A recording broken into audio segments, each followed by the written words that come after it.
Hi, everyone, and welcome to yet another edition of LMC Sports Pulse. I'm Ron McCall, and I forgot to shave my face today. And alongside me is Matt Stelnick, who has a fantastic-looking beard. I'm going to be honest with you guys. It's a nice beard, which makes me happy because he never grows it out, but it also makes me sad because I don't have one. You're trying, though. I am trying. I'm trying. You're trying. I'm trying. A for effort. Thanks, man. No, Anyways, we're going to dive right in to Dolphin Nation. Matt, kick us off. The men's college basketball team advanced to the Northeast 10 semifinal game after a victory over Franklin Pierce, 73-59. Sophomore Connor Mahoney scored a career-high 22 points and route to his team's victory. Lemoyne has won 5 straight and has only allowed 56 points during the win streak. Lemoyne will play at Southern Connecticut March 5th to try and advance to the championship game. On the other side of the ball, the Lady Dolphins fell to top-ranked Bentley, 77-51, in the NE10 quarterfinals. The Dolphins finished the season with a record of 15-13. The 15 wins are the most since the 2008-2009 team also went 15-13. Now on Saturday, the Lemoyne's men's lacrosse team defeated 5th-ranked Limestone and remained number 1 in the Division II national poll.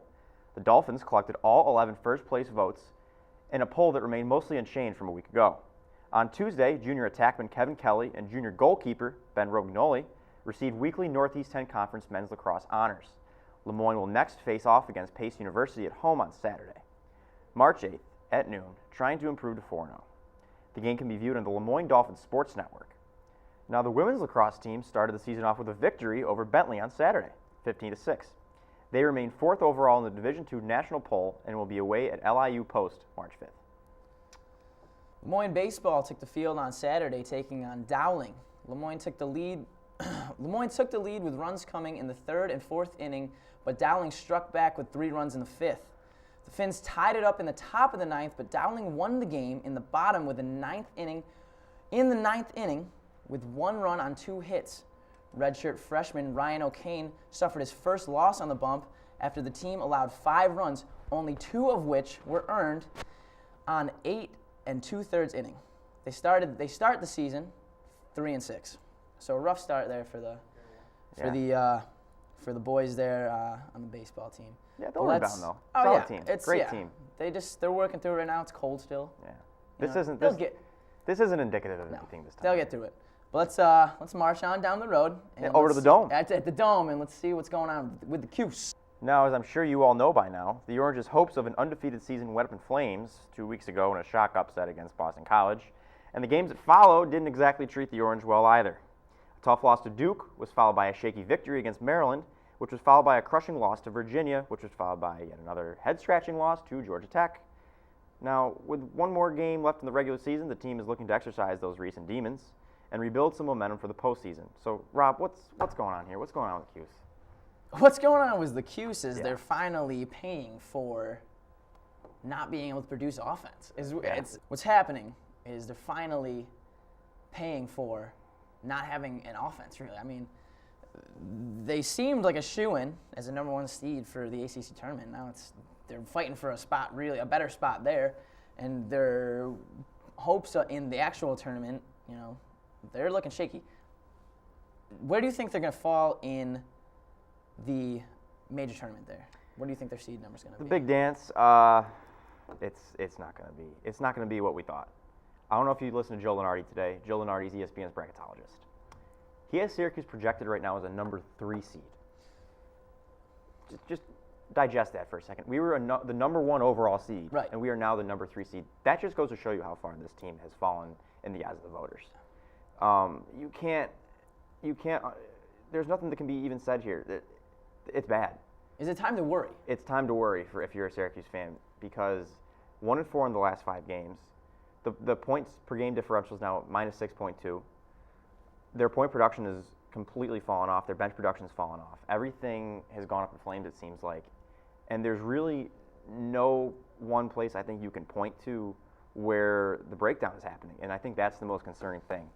I think if you watch game film of these last 4 or 5 games, these 4 or 5 matchups, it looks to me, other than the Duke game really, where they really competed, and that was a tough loss, it was a very good game. The first Duke game, obviously, I'm talking about overtime. And then even the next Duke game, they look uncomfortable. They don't look like they're running an They offense seem winded anymore. to me.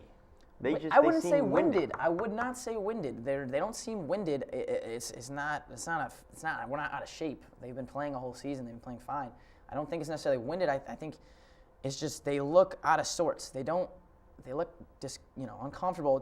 By the way, two of those losses were without Jeremy Grant. Yeah. And this is a team where all year the only reason they could scoot out some of these is because they had everybody they needed on the floor. Right. Keita, we talked about that, Yeah. could kind of be substituted, Christmas and him. They don't have a post presence. They do not have a post presence. Not something that Syracuse has ever had. You watch Keita does a pick and roll almost every This is possession. where, Rakeem Christmas and by Keita's lack of production really it becomes glaring. Just the lack of production. But it's not just them too. I mean, they're not point scorers. They were never expecting. But we need them to be. At some point. We have not. The Cuse Nation has never expected them to be point scorers. You can't just all of a sudden be tossed into a role that you haven't been playing all year. I mean, yeah, it'd be great if they stepped up into that role, but they're not expected for that role. The people that are expected for a role is Cooney, who in the 4 losses he's been gone since was Notre Dame. 5 and 27 from 3. And he's a consistent shooter. He is a shooter. And if he's losing his stroke, it's not good coming into this. Will he regain it? Yeah, I mean, he'll probably get his rhythm back here. But when you're looking this out of sorts, it seems to me they're taking forced shots. Not good shots. looks. Not a Horrible lot of good looks. A lot of low percentage shots. And my question for you is, Fair has been playing decently solid. Maybe he turned the ball over late in a couple games, trying to do too much maybe. And then Ennis, solid. Once again, is he trying to do too much? Is the team, if you look at that team when they started, yes, Ennis and Fair were the pillars, but they were not the only thing really supporting that team. It seemed like when they first started, it was more of a leadership role support. And now it really feels like the team is just jumping on their back. Are they being worked too hard? Is there too much pressure being put on them? Yes. Is this why they are? That's a big factor, and it goes back to what I was saying about this team being winded. This team is not winded, I think, in the sense that I think you were kind of thinking, not physically. This team, they're in good shape. That's not what I'm talking about. They're mentally spent. When you spend all that time being 25-0, you're under the national spotlight, it wears on you. It wears on you horribly. It wears on the team chemistry. It wears on the pressure that's put on you. The nation, this city, is mentally spent right now with the regular season. They need to just take a break before the tournament. They need to refocus. They need to get a new set of goals. They need to focus on the tournament, and I think they're going to be okay, but it comes down to you got to get back to what you were doing right. Focus on your defense, focus on more high percentage shots, and take the pressure off of Ennis and Fair. You were exactly right when you said that. Ennis and Fair right now are trying to do so much because everyone else on the team's mentally spent, it seems like. No one is stepping up. Everyone's out of sorts. There's been turnovers, late game, just breakdowns. These have been close games. Georgia Tech was a close game. Maryland, we pulled it out. Close game. Duke. These are games that shouldn't be. These games shouldn't be close games for a number 1 seed. And well, I think the mentally spent maybe on the pressure, but not on. Why would this break down team chemistry?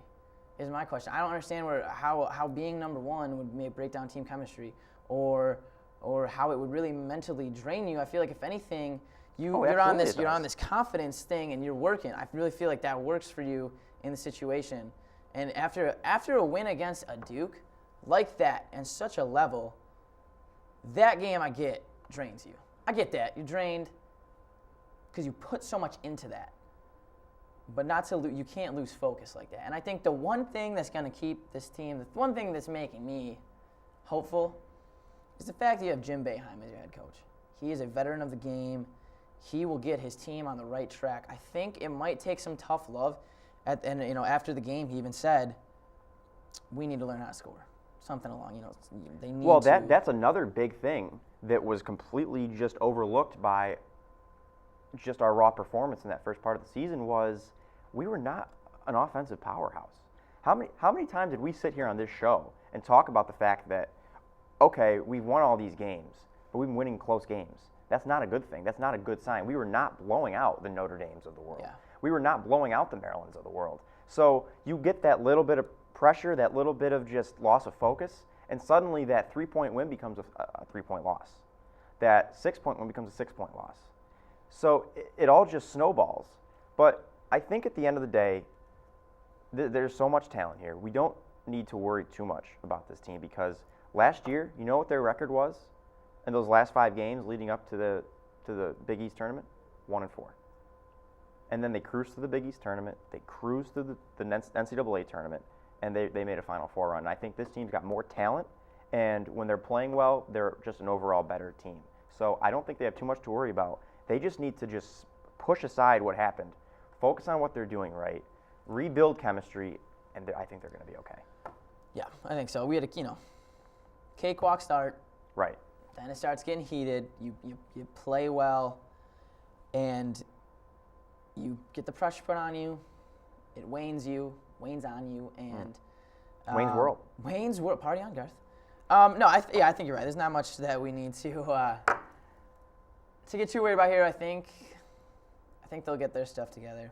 Yeah. I think it's going to be good. I think ACC tournament, they're going to show up Yeah. a little more. And then I think as they go into the madness that is the going for the national title there, I think they will step it up. So but being a number 3 seed will make it more challenging. And I think, depending on how the ACC tournament goes, they might drop to a 4. Yeah. But I think it's time to move away from the dome. Yeah. And let's get to our national pulse, Matt. No, so we're talking about March Madness, all those teams. We got 68 teams now in the March Madness tournament. Well, the NFL wants to play catch-up, it seems like, because they're asking themselves, how many is too many? That's what NFL fans are asking all over the globe this week in the midst of multiple reports surfacing claiming that the league is looking to expand, much like March Madness, its playoff format. Under the current format, 12 teams advance to the postseason, but under the proposed format, 14 teams would advance. Sources close to the situation claim that NFL Commissioner Roger Goodell is behind the idea, so needless to say, this rumor has some legs.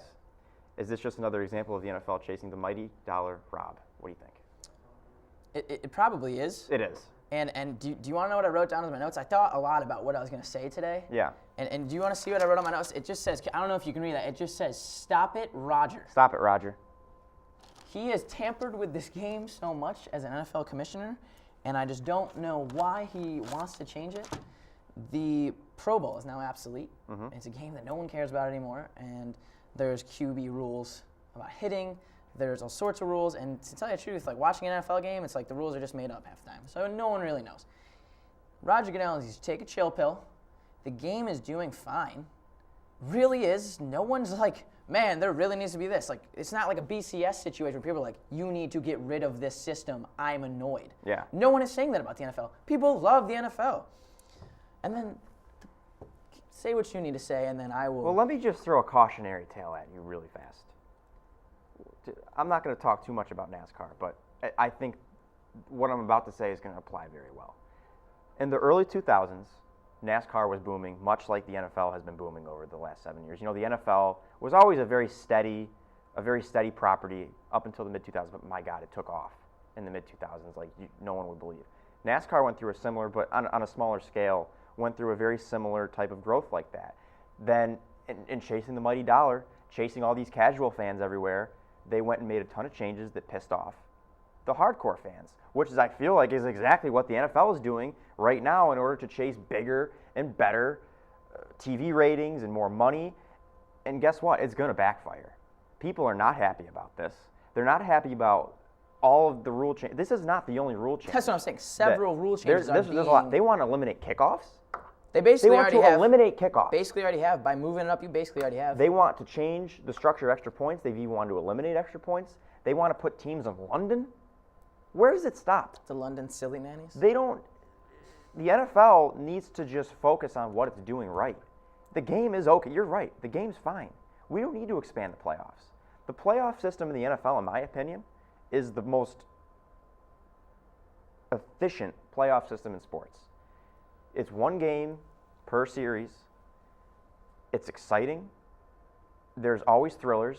And it ends in a one-game culmination that everyone loves, that it's a holiday. Why are you messing with this? There's no reason other than they're greedy, they want more money, and they want to expand the schedule, and they want to do all this crazy stuff that's going to turn off fans. Yeah. And it's sad to see it, really. I just don't. Yeah, why fix it if it's not broke? You know, There's no reason.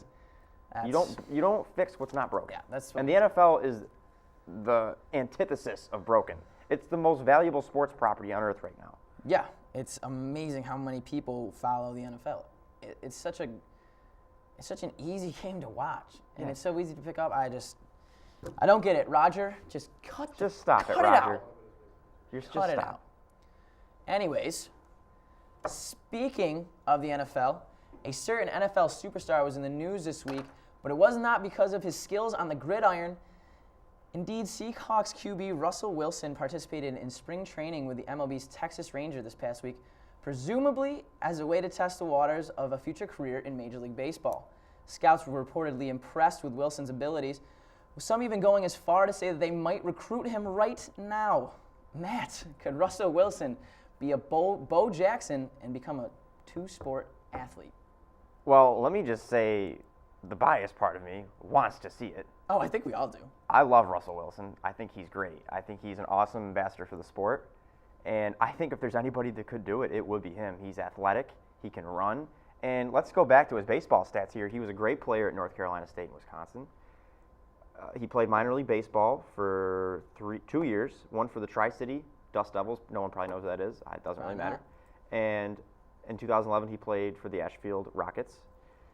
So, Asheville Tourists, I can't read, doesn't matter. Anyway, totally. Russell Wilson's a great baseball player. He could do this. And you want to talk about Iron Men in sports, Bo Jackson's the only guy who ever was really able to pull this off. And if Russell Wilson were to do something like that, it would not only help the NFL, it would help the MLB. It would just be a good thing for sports. And I think everyone would love to see it. It would. Oh, we want to see it. Everyone wants to see this. Let's talk plausibility. Of course, he's an amazing athlete. If scouts are wanting him this bad and the MLB wants him this bad, there's no reason not to. I mean, and let's forget the NFL for a second. The MLB needs this. I'm sorry, the MLB needs this. We talked about the MLB's declining popularity, and it's going like that. I was looking at metrics this morning about sports popularity and stuff. The MLB has been hurting bad, and you get a blue chip star like Russell Wilson to come in and revitalize. That could be a big story. I think that's what certain people were supposed to do. I mean, look at a Bryce Harper, a young kid and like that. And they just haven't moved the needle. It's tough. There's a lot of sports changing and growing, and MLB's a pass. I love baseball, you know that. I know. But yeah, it's tough. I think obviously this would be good. This would be so good for everybody. It would be good for both sports organizations. I'm saying plausibility. I don't think it just at this day and age, the demand that is put on players to be a part of the team. Plus, you're a leader of the team. Yeah, he's a quarterback. You're the quarterback. You are the leader of your team. And then to go and then possibly not do so well and kind of like, if he did great, and he did both. But say he just kind of floats around the MLB. That'd be cool and all. And today he said in an interview that his focus is on football and to win another championship. He's always dreamed of doing two sports, but clearly he'd rather focus on the football aspect of it. So I can't blame him. Just want a championship. Why? The question I have is just, why did the Rangers feel the need to acquire him? Was it just like, what do you think, this was just like a publicity stunt? I think that's what this really amounts to. Probably. It was probably just for publicity. At the end of the day, okay, if that's what this is going to be, cool. I don't necessarily think Russell Wilson, I think he could do it. I think just the pressure of having to perform for both the Seahawks and the Rangers in a sports world today that demands so much out of these athletes, I just don't know if it'd be plausible logistically speaking. I think Russell was just doing it just to kind of see too. Just to and test also the waters. he looks. To tell the truth, he's a baseball fan still too. So if he looks up to some of these guys, so to go out and meet them and be able to play with them and talk with them probably builds him up as an athlete too, to learn from these other guys. And also, don't rule out the possibility if he could cut his NFL career early at some point. Remember, he's already a Super Bowl winner. If he goes out and grabs 2 more Super Bowls, does he really have all that much to prove at that point? If he's 30, 31, 10 years down the line, he wants to go give baseball a shot. You really love the possibility of this, don't you? I love it. You just want it to happen so bad. I want it. I'm tossing it. I'm not going to make any claims. Russell, I know you watch the show. I tweeted at you one time. Let's make this happen. Russell, I'm behind you too, brother. But we're going to move into the You Ought to Know segment, and Matt's going to wrap us up here. So, 1,100 miles, one day. That's what American race car driver Kurt Busch will attempt to do on May 25th when he races in both IndyCar's Indianapolis 500 and NASCAR's Coca-Cola 600. Many in the racing community have speculated that Busch, who is a regular superstar on the NASCAR circuit, might attempt the double, as the feat has been known for months now, and Busch made it official this week. Should Busch win one or both of these events, it will go down as one of the most incredible performances in the history of motorsports. So this is a pretty cool thing that we're dealing with here with Kurt. I don't know too much of fans really. A lot of people know about the Indy 500. A lot of people don't know quite as much about the Coca-Cola 600. The Coke 600 is the second biggest NASCAR race on the schedule, third after the Brickyard, but it's neither here nor there. It's one of the crown jewels of the sport, and it's a night race, and the Indy 500 is a day race. So Kurt is going to attempt essentially do 500 around noon, ends at 3. He's going to hop on a plane to Charlotte, just absolutely crush his body with water and Gatorade, and attempt to race 600 miles and hopefully win both races. And the cool thing about this is that he's racing for top flight teams in both of these races. Andretti Autosport is one of the top teams in IndyCar, and they are the team he will be running for. So it's conceivable that he could do this. Yeah. And I think this is great for the sport. It's such a good thing for the sport. It'd be awesome.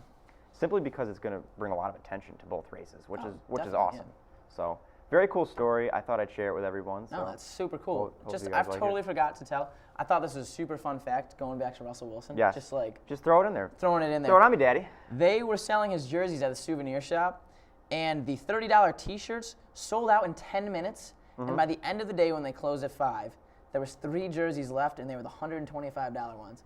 His jerseys went faster than anybody else's in the organization. Just a fun fact about how much Russell Wilson would just kill it. No matter where he goes, Russell Wilson's going to be amazing. Yeah. Russell, but this it doesn't is why even matter anymore because our show's over. We're signing out. Yeah, I'm gone. I'm Ron McCall. I'm Matt Stolnick. We're going to take off. But I have a beard now. He does have a beard. We'll catch you next time on the LMC Sports Pulse. See ya. See you later.